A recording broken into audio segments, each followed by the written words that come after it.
अगं काय करतेस तू तिथे?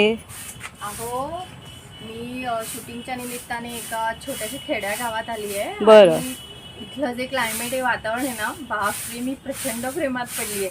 आणि ही स्पेशली शेवंतीची झाडं रोपं मला खूप आवडतात. तर मी आता इथली आठवण माझ्या घरी घेऊन जाते आहे.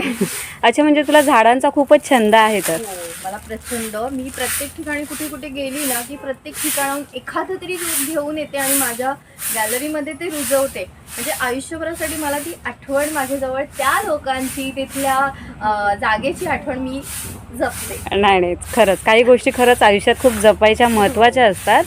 आणि तू म्हणतेस त्याप्रमाणे खरंच इकडचं क्लायमेट म्हणशील तर खरंच. हो, आणि खरं. पावसाळ्यात खरं तर आपल्याला चार भिंतीच्या आतमध्ये हे सगळं अनुभवायला नाही मिळत. आणि ज्यावेळेला आपण चार भिंतीच्या बाहेर पडतो ना, त्यावेळेला असं वातावरण जे आपल्याला लाभतं, आपण भेट देतो त्यावेळेला काय बोलू, अप्रतिम, मी प्रेमात पडते फक्त.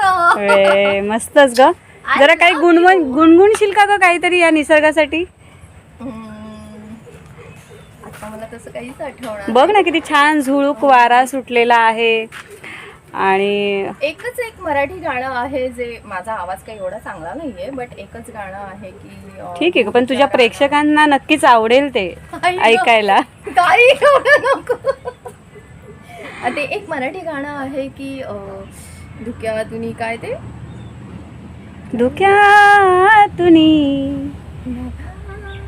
काय गाणं आहे ते, अधीर मन झाले. हा, ते गाणं आहे एक मराठी की अधीर मन झाले, मलाच नाही आठवत आहे. अधीर मन झाले, ते सांगा मधुर ना. धुन आले, मधुर क्षण आले.